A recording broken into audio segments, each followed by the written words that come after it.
৩৬ বছর যে শহরে বসে হুঙ্কার দিয়ে কাঁপন ধরিয়েছেন ইরানের শত্রুদের বুকে, সেই তেহরান থেকে চিরবিদায় নিলেন নিথর আয়াতুল্লাহ খামেনি। এবার ইরান ছাড়িয়ে ইরাকেও নেওয়া হচ্ছে সর্বোচ্চ নেতা আয়াতুল্লাহ আলী খামেনির মরদেহ। কেন নাজাফ ও কারবালাকে বেছে নেওয়া হলো? ব্রাজিল ফুটবল ধীরে ধীরে দূরে সরে যাচ্ছে সোনালী অতীত থেকে। কেন এই পতন? দুর্নীতি অপরাধ চক্রের গ্রাসে কি তলিয়ে যাচ্ছে তারা? আসসালামু আলাইকুম, দেখছিলেন Bangla vision world news headline. যে শহরে থেকে গেল ৩৬ বছর শাসন করেছেন ইরান, যে শহরে বসে তার হুঙ্কার কাঁপন ধরিয়েছে মধ্যপ্রাচ্য আর আমেরিকা সহ পশ্চিমা শত্রুদের বুকে, সোমবার সেই চিরচেনা শহর তেহরান ছেড়ে চিরবিদায় নিলেন ইরানের সর্বোচ্চ ধর্মীয় নেতা আয়াতুল্লাহ আলী খামেনি। তার শেষ বিদায়ের মূল শোকযাত্রায় সোমবার তেহরানে নামে লাখো মানুষের ঢল। চোখের পানি আর শ্রদ্ধা ভালোবাসায় প্রিয় নেতাকে শেষবারের মতো বিদায় জানালো তেহরানবাসী। শেষ বিদায়ের এই যাত্রাপথে প্রায় ১২ কিলোমিটার ঘুরেছে তাকে বহন করা কফিন। আলী খামেনিকে হত্যার প্রতিশোধ নেওয়ার হুঙ্কার দিয়েছে ইরানের শোকাতুর জনতা। তবে এই দিনেও এমন আরও হত্যাকাণ্ডের হুঁশিয়ারি দিয়েছে চিরশত্রু ইসরায়েল। বিস্তারিত মেহরাব হোসেন খানের ডেস্ক রিপোর্টে। রাজপথে নজিরবিহীন জনস্রোত থাকলেও শোকে স্তব্ধ ইরানের রাজধানী তেহরান। দেশবাসীর ভালোবাসার মানব স্রোতে মধ্যমণি হয়ে ভাসতে ভাসতে এগিয়েছে ইরানের সর্বোচ্চ ধর্মীয় নেতা আয়াতুল্লাহ আলী খামেনি সহ তার পরিবারের ৪ সদস্যের কফিনবাহী গাড়ির বহর। অঝোর কান্না, মাতম আর হাহাকারে শেষবারের মতো মহান নেতাকে বিদায় জানালো তেহরানবাসী। কারণ এই নগরীতে আর ফিরবেন না তিনি। একে শতাব্দীর শেষ বিদায় বলেও উল্লেখ করেছেন কেউ কেউ। শহীদ নেতাকে সর্বোচ্চ সম্মানের সাথে বিদায় জানাতে সোমবার ভোরে রাজপথে নেমে আসেন নারী, পুরুষ, বৃদ্ধ, যুবক সহ সমাজের সব শ্রেণী পেশার মানুষ। ছিলেন বেসামরিক ও সামরিক কর্মকর্তারা। সকাল ৬টা থেকে আজাদি স্ট্রিট থেকে যাত্রা করা কফিনবাহী গাড়িটি ঘুরেছে আর্দাবিল, উর্মিয়া, তাবরিজ, ইয়াসুই, খোররামবাদ সহ বিভিন্ন এলাকার প্রধান সড়কগুলো। প্রায় ১০ থেকে ১২ কিলোমিটার দীর্ঘ যাত্রাপথে শহরের প্রধান চত্বরগুলোতে সাময়িক বিরতি নিয়েছে এই বহর। শোকযাত্রার পুরোটা জুড়ে ছিল শোক, দোয়া, শোক গাথা, অশ্রুসিক্ত আবেগে পরিপূর্ণ। সৌভাগ্যবানরা আলী খামেনির কফিনবাহী গাড়ি ছুঁয়ে দেখতে পারলেও বাকিরা চোখের দেখায় অন্তর দিয়ে ছুঁয়েছেন, সংরক্ষণ করেছেন চিরস্থায়ী স্মৃতি। সেই সাথে কণ্ঠে ছিল যুক্তরাষ্ট্র আর ইসরায়েলের মতো প্রকাশ্য শত্রুদের বিরুদ্ধে প্রতিরোধের স্লোগান। কারো হাতে ছিল মার্কিন প্রেসিডেন্ট ডোনাল্ড ট্রাম্পকে হত্যার হুমকি দেয়া স্লোগান। কণ্ঠে ছিল ইনকিলাব বা বিপ্লবের তেজ। শোকযাত্রায় অংশ নেয়া ইরানের প্রেসিডেন্ট মাসুদ পেজেশকিয়ান সামাজিক মাধ্যম এক্সে লিখেছেন, একতাই যে জনগণের মূল শক্তি, যা আলী খামেনি শিখিয়ে গেছেন। পেজেশকিয়ান আরও বলেছেন, এই বিদায় অনুষ্ঠান শহীদ নেতার দেখানো আদর্শ ও পথে অবিচল থেকে সামনে এগিয়ে যাওয়ার নতুন এক অঙ্গীকার। এদিকে ইরানের পার্লামেন্ট স্পিকার বাঘের গালিবাফ জোর দিয়ে বলেছেন, শক্তিশালী আলোচনার পূর্ব শর্ত হল যুদ্ধের জন্য পূর্ণ প্রস্তুতি। হুঁশিয়ার করে তিনি বলেছেন, যুক্তরাষ্ট্র আর ইসরায়েল এক মুহূর্তের জন্যও ইরানকে দুর্বল ভাবলে যুদ্ধের পথ বেছে নেবে তেহরান। আর আলী খামেনিকে হত্যার প্রতিশোধ নেওয়া হবে বলে হুঁশিয়ারি দিয়েছেন ইরানের প্রধান বিচারপতি গোলাম হোসেন মোহসেনি। এদিকে দ্য জেরুজালেম পোস্টে দেয়া এক সাক্ষাৎকারে পাল্টা হুমকি দিয়েছেন ইসরায়েলের প্রতিরক্ষামন্ত্রী ইসরায়েল কাটস। বলেছেন, ইসরায়েলের ক্ষতি করার চেষ্টা করলে পরিণতি আলী খামেনির মতোই হবে। মঙ্গলবার পবিত্র নগরী কোমে আলী খামেনির জানাজা ও শোক অনুষ্ঠান হবে। বুধবার ইরাকের নাজাফ ও কারবালায় বিশেষ বিদায় ও জানাজার আয়োজন করা হয়েছে। এজন্য শেষ মুহূর্তের প্রস্তুতি চলছে ইরাকের ঐতিহাসিক নগরী কারবালায়। সবশেষ শহীদ নেতার ওসিয়ত অনুযায়ী বৃহস্পতিবার মাশহাদে শেষবারের মতো জানাজা শেষে আলী খামেনিকে শিয়া মুসলমানদের দ্বাদশ ধারার অষ্টম ইমাম রেজা রহমতুল্লাহ আলাইহের মাজার প্রাঙ্গণে দাফন করা হবে। Mehrab Hossain Khan, Bangla vision news desk. এবার ইরান ছাড়িয়ে প্রতিবেশী দেশ ইরাকেও নেওয়া হচ্ছে ইরানের প্রয়াত সর্বোচ্চ ধর্মীয় নেতা আয়াতুল্লাহ আলী খামেনির মরদেহ। ইরাকের পবিত্র শহর নাজাফ ও কারবালাকেও ঘিরে নেওয়া হয়েছে কঠোর নিরাপত্তা ও বিশেষ প্রস্তুতি। কেন কারবালাকে এই অনুষ্ঠানের জন্য এত গুরুত্বপূর্ণ মনে করা হচ্ছে? কিভাবে ইরাক ও ইরানের ধর্মীয় সম্পর্ক এই আয়োজনকে নতুন মাত্রা দিয়েছে? আর কেন লাখো মানুষের দৃষ্টি এখন এই পবিত্র নগরীগুলোর দিকে? ডেস্ক রিপোর্টে জানাচ্ছেন ইমরান মাহমুদ। ইরানের প্রয়াত সর্বোচ্চ নেতা আয়াতুল্লাহ আলী খামেনির শেষ বিদায় অনুষ্ঠানের জন্য ইরাকের পবিত্র কারবালা নগরী পুরোপুরি প্রস্তুত করা হয়েছে। রয়টার্সের এক প্রতিবেদন মতে এই বিদায়ী অনুষ্ঠানকে কেন্দ্র করে কারবালার ঐতিহাসিক ইমাম হুসাইন এবং ইমাম আব্বাসের মাজার প্রাঙ্গণে হাজার হাজার মানুষ জড়ো হয়ে প্রার্থনা করছেন। আগামী ৮ জুলাই ইরাকের নাজাফ ও কারবালা শহরের এই ধর্মীয় পবিত্র স্থানগুলোতে খামেনির মরদেহ নিয়ে বিশেষ শোকযাত্রা অনুষ্ঠিত হবে। এর আগে ৬ জুলাই তেহরানে এবং ৭ জুলাই কোমে ধর্মীয় রীতিনীতি পালনের পর তার মরদেহ বিমানে করে ইরাকে নিয়ে আসা হবে। ইরাকের আনুষ্ঠানিকতার শেষে ৯ জুলাই পুনরায় ইরানে ফিরিয়ে নিয়ে মাসদা শহরে তাকে সমাহিত করা হবে। কারবালা শহরের একটি অত্যন্ত প্রাচীন ও গভীর ঐতিহাসিক গুরুত্ব রয়েছে। ৬৮০ খ্রিস্টাব্দে এই কারবালার বুকে মহানবী হজরত মুহাম্মদ সাল্লাল্লাহু আলাইহি ওয়াসাল্লামের দৌহিত্র ইমাম হুসাইন এবং তার পরিবার অন্যায়ের বিরুদ্ধে লড়াই করতে গিয়ে শহীদ হয়েছিলেন। তৎকালীন শাসক ইয়াজিদের অন্যায় ও অত্যাচারের কাছে মাথা নত না করে নিজের জীবন বিসর্জন দেওয়ার এই ঘটনাটি ইসলামের ইতিহাসের অন্যায়ের বিরুদ্ধে চিরন্তন প্রতিবাদের প্রতীক হিসেবে পরিচিত। ইরানের সাধারণ মানুষের কাছে কারবালা শুধু একটি শহর নয়, এটি তাদের ধর্মীয় আবেগ ও বিশ্বাসের মূল কেন্দ্রবিন্দু। শিয়া প্রধান দেশ হিসেবে ইরানিরা ইমাম হুসাইনের এই আত্মত্যাগকে তাদের জীবনের সবচেয়ে বড় আদর্শ মনে করেন। ইরানের মানুষ খামেনির মৃত্যুকেও এই কারবালার অন্যায়ের বিরুদ্ধে লড়াই এবং শাহাদাতের চেতনার সাথে মিলিয়ে দেখছেন। তাই খামেনির মরদেহ কারবালায় নিয়ে আসা ইরানিদের জন্য এক গভীর আবেগের বিষয়, যা তাদের ধর্মীয় চেতনা ও শ্রদ্ধা প্রকাশ করার সর্বোচ্চ মাধ্যম। অনেকের মনে প্রশ্ন জাগতে পারে যে কারবালা ইরাকের অংশ হওয়া সত্ত্বেও ইরাক সরকার কেন ইরানের একজন নেতার মরদেহ সেখানে আনার অনুমতি দিচ্ছে। এর প্রধান কারণ হলো ইরাক ও ইরানের মধ্যে ধর্মীয় এবং রাজনৈতিক সম্পর্ক অত্যন্ত গভীর। ইরাকের বর্তমান সরকার এবং দেশটির একটি বড় অংশের মানুষ একই ধর্মীয় বিশ্বাসের অনুসারী। কারবালা ও নাজাফের মাজারগুলো দুই দেশের মানুষের কাছেই সমান পবিত্র। বার্তা সংস্থা রয়টার্সের একটি প্রতিবেদন মতে ইরাক সরকার এবং তাদের স্থানীয় বিভিন্ন নিরাপত্তা ও সেবামূলক বাহিনীর সহযোগিতাতেই এই পুরো বিদায়ী অনুষ্ঠানের নিরাপত্তা ও লজিস্টিক ব্যবস্থা নিশ্চিত করা হয়েছে। এটি মূলত দুই দেশের ধর্মীয় ঐক্য এবং পারস্পরিক রাজনৈতিক বন্ধুত্বের একটি বড় উদাহরণ। রয়টার্সের ভিডিও ফুটেজ ও স্থানীয় বিবরণ থেকে জানা যায়, বর্তমানে কারবালার রাস্তাঘাট ও বাজারগুলো খামেনির এই শেষ বিদায় অনুষ্ঠানকে সামনে রেখে বিশেষভাবে সাজানো হয়েছে। শহরের আবু মাহদি আল মুহান্দিস সড়কের ল্যাম্পপোস্টগুলোতে ইরাক ও ইরানের জাতীয় পতাকা পাশাপাশি উঠতে দেখা যাচ্ছে। আল সিদ্রা এবং বাবতুয়াইরিজের মতো ঐতিহ্যবাহী বাজারগুলোতে মানুষের ভিড় জমেছে। আর ইমাম আব্বাসের মাজারের কাছে ফোয়ারা ও চত্বরগুলো লাল পতাকায় ছেয়ে গেছে, যেখানে লেখা রয়েছে হাই হুসাইন। সাধারণ মানুষের বোঝার সুবিধার্থে শহরটিকে এমনভাবে প্রস্তুত করা হয়েছে যা একাধারে শোক ও ধর্মীয় সংহতির আবহ তৈরি করছে। কারবালার এই ঐতিহাসিক পরিবেশ খামেনির শেষ বিদায়ের আয়োজনকে এক অন্যরকম মর্যাদা ও গুরুত্ব দান করছে। ইমরান মাহমুদ, বাংলাভিশন। বাবা, ইরানের সর্বোচ্চ ধর্মীয় নেতা আয়াতুল্লাহ আলী খামেনির কাফিনবন্দি মরদেহ ছুঁয়ে অঝরে কাঁদলেন তার ৩ ছেলে।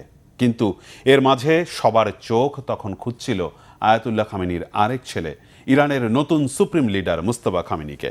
তবে কোথাও দেখা গেল না তাকে। পশ্চিমা দুনিয়ায় যখন মুজতবা খামেনিকে নিয়ে নানা গুজব ছড়াচ্ছে, তখন প্রশ্ন উঠছে, কেন এই লুকোচুরি? এটি কি কেবলই কঠোর নিরাপত্তা কৌশল, নাকি তেহরানের দীর্ঘমেয়াদী কোনো হিসাবের অংশ? হাফিজুল ইসলামের ডেস্ক রিপোর্টে বিস্তারিত।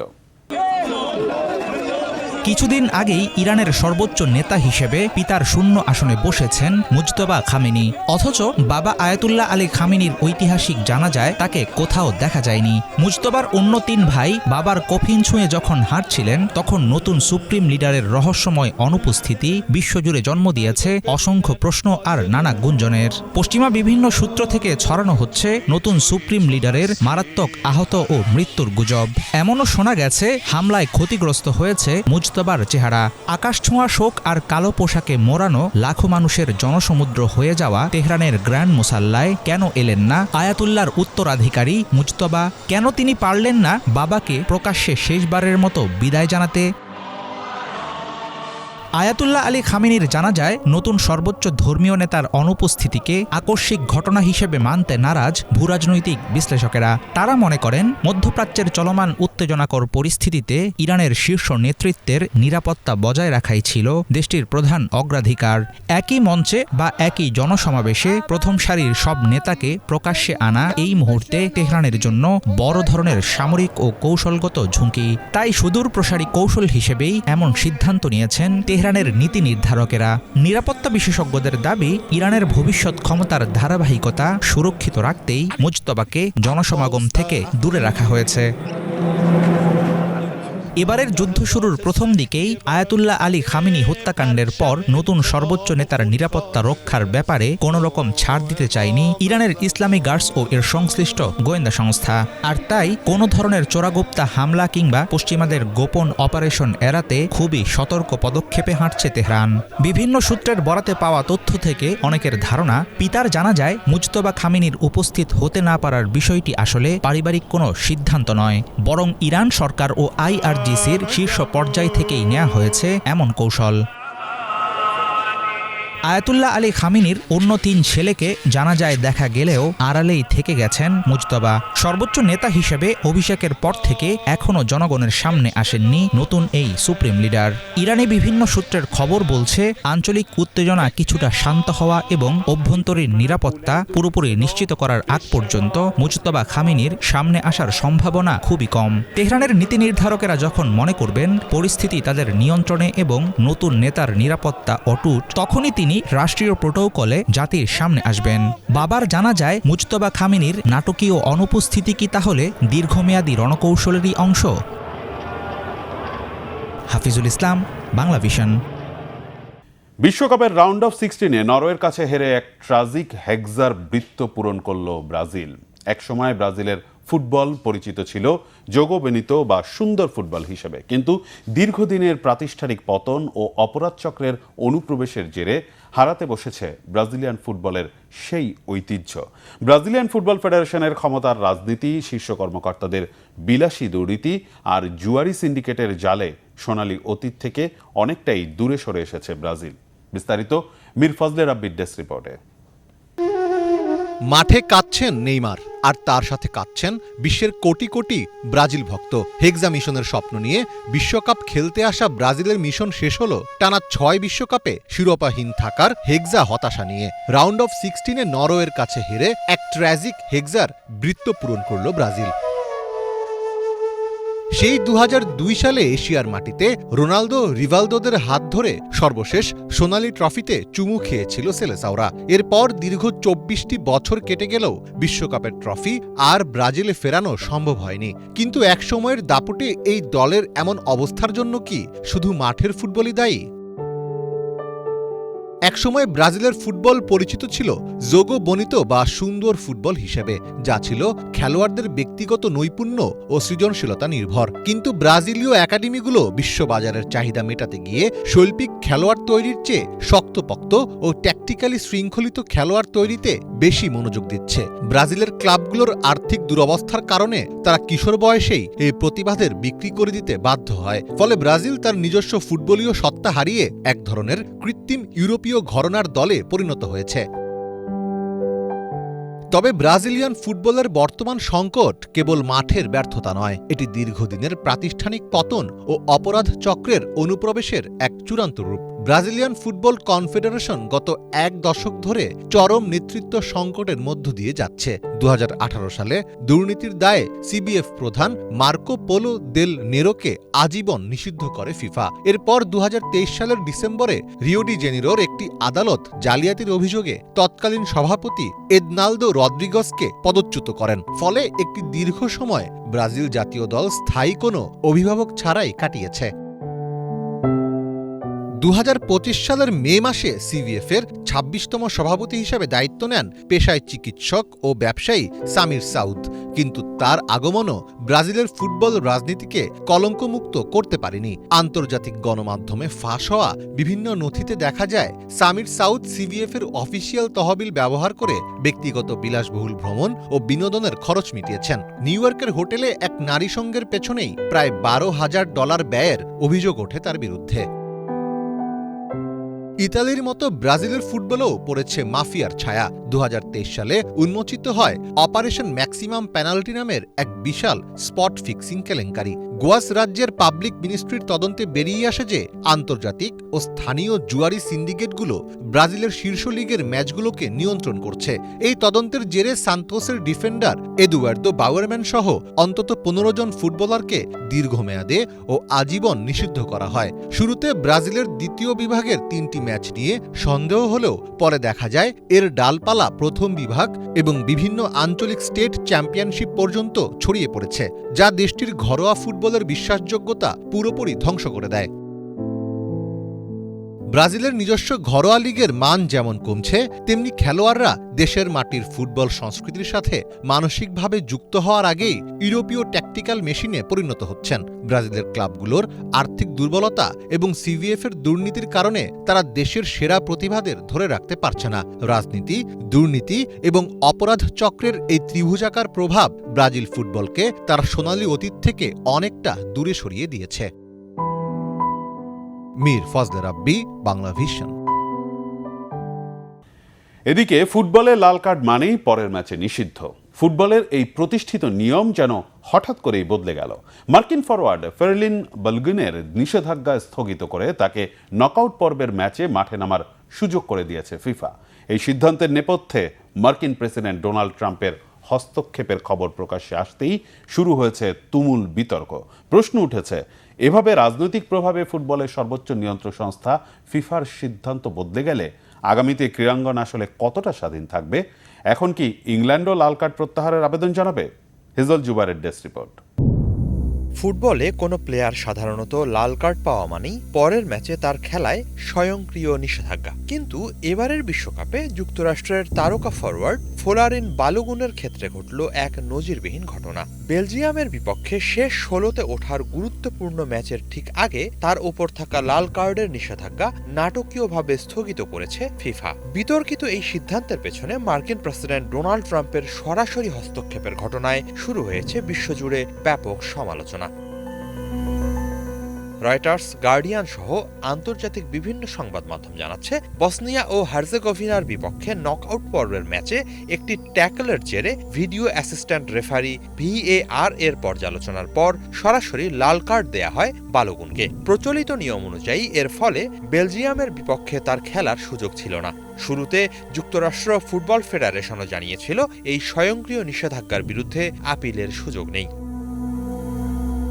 কিন্তু পরিস্থিতি নাটকীয়ভাবে বদলে যায় কয়েকদিনের মধ্যেই। একাধিক আন্তর্জাতিক সংবাদ মাধ্যমের তথ্য অনুযায়ী ট্রাম্প ব্যক্তিগতভাবে ফিফা সভাপতি জিয়ান্নি ইনফান্তিনোর সঙ্গে যোগাযোগ করে বিষয়টি পুনর্বিবেচনার অনুরোধ জানান। এরপর ফিফার ডিসিপ্লিনারি কমিটি তাদের বিধির 27 নম্বর অনুচ্ছেদ ব্যবহার করে বালোগুনের নিষেধাজ্ঞা 1 বছরের জন্য স্থগিত রাখার সিদ্ধান্ত নেয়। অর্থাৎ লাল কার্ড বহাল থাকলেও আপাতত তাকে নিষেধাজ্ঞা ভোগ করতে হবে না। তবে আগামী 1 বছরের মধ্যে একই ধরনের অপরাধ করলে স্থগিত থাকা শাস্তি কার্যকর হবে এবং নতুন শাস্তিও যোগ হতে পারে। ফিফার এই সিদ্ধান্তকে স্বাগত জানিয়েছেন ট্রাম্প ও যুক্তরাষ্ট্রের কোচ মরিসিও পোচেত্তিনোর দাবি, বালোগুনের লাল কার্ডটি ছিল অত্যন্ত কঠোর এবং অন্যায্য। তাই ফিফা একটি অন্যায় সিদ্ধান্ত সংশোধন করেছে। তার ভাষায়, যারা ফুটবলের নৈতিকতা ও সততায় বিশ্বাস করেন তারা এই সিদ্ধান্তকে ইতিবাচকভাবেই দেখবেন। অন্যদিকে বেলজিয়াম শিবিরের প্রতিক্রিয়া এর সম্পূর্ণ বিপরীত। দেশটির ফুটবল ফেডারেশন এক বিবৃতিতে জানিয়েছে, ফিফার এই সিদ্ধান্ত তাদের বিস্মিত করেছে এবং এটি বিশ্বকাপের প্রতিযোগিতা বিধি ও ফিফার নিজস্ব শৃঙ্খলা বিধির সঙ্গে সাংঘর্ষিক। তাদের যুক্তি, ডিসিপ্লিনারি কোড 66-র 4 অনুচ্ছেদ এবং বিশ্বকাপ প্রতিযোগিতা বিধির 10-এর 5 অনুচ্ছেদ অনুযায়ী সরাসরি লাল কার্ডের শাস্তি হিসেবে পরবর্তী ম্যাচে নিষেধাজ্ঞা বাধ্যতামূলক। ফলে এই ব্যতিক্রমী সিদ্ধান্ত প্রতিযোগিতার ন্যায্যতা নিয়ে প্রশ্ন তুলেছে। বিষয়টি নিয়ে সম্ভাব্য আইনি পদক্ষেপের কথাও বিবেচনা করছে বেলজিয়াম ফুটবল কর্তৃপক্ষ। অধিকাংশ বিশ্লেষকের মতে এটি শুধু কোনো খেলোয়াড়কে ঘিরে বিতর্ক নয়, বরং আন্তর্জাতিক ক্রীড়াঙ্গনে রাজনৈতিক প্রভাবের সীমা কোথায় সেই প্রশ্ন সামনে নিয়ে এসেছে। যদি কোনো রাষ্ট্রপ্রধানের হস্তক্ষেপের পর ফিফা তাদের সিদ্ধান্ত পরিবর্তন করে, তাহলে ভবিষ্যতে অন্যান্য দেশও একই ধরনের সুবিধা দাবি করতে পারে বলে আশঙ্কা প্রকাশ করেছেন অনেকে। তবে অন্য পক্ষের যুক্তি, ফিফার বিধিতেই শাস্তি স্থগিত করার ক্ষমতা রয়েছে এবং অতীতেও বিশেষ পরিস্থিতিতে এমন নজির দেখা গেছে। এর আগেও একই বিধান ব্যবহার করে 2025 সালের নভেম্বরে বিশ্বকাপ বাছাই পর্বে আয়ারল্যান্ডের বিপক্ষে লাল কার্ড পাওয়ার পর পর্তুগালের অধিনায়ক ক্রিস্টিয়ানো রোনালদোর নিষেধাজ্ঞা স্থগিত করেছিল ফিফা। বিশ্বকাপে যুক্তরাষ্ট্রের হয়ে ইতোমধ্যেই গুরুত্বপূর্ণ গোল করা বালোগুনের মাঠে ফেরা দলটির জন্য বড় স্বস্তির খবর। কিন্তু এখন বড় আলোচনার বিষয় হয়ে উঠেছে ট্রাম্পের ভূমিকা এবং ফিফার সিদ্ধান্ত গ্রহণ প্রক্রিয়া নিয়ে। শেষ পর্যন্ত বেলজিয়ামের বিপক্ষে ম্যাচের ফল যাই হোক না কেন, এই ঘটনাকে 2026 বিশ্বকাপের অন্যতম বিতর্কিত অধ্যায় হিসেবে মনে রাখা হবে। হিজল জুবায়ের, বাংলা ভিশন। ভেনেজুয়েলায় আঘাত হানা শক্তিশালী দুটি ভূমিকম্পে মৃতের সংখ্যা বেড়ে 3,342 জনে পৌঁছেছে। আহতের সংখ্যা ছাড়িয়েছে 16,500। সরকারি তথ্য অনুযায়ী এ পর্যন্ত 6,000 বেশি নাগরিককে জীবিত উদ্ধার করা হয়েছে। আফটারশক রেকর্ড করা হয়েছে 995টি। ভূমিকম্পে ক্ষতিগ্রস্ত 856টি ভবনের মধ্যে 190টি সম্পূর্ণ ধসে পড়েছে। ক্ষতিগ্রস্ত এলাকায় বর্তমানে 4,088 জন আন্তর্জাতিক উদ্ধারকর্মী কাজ করছেন।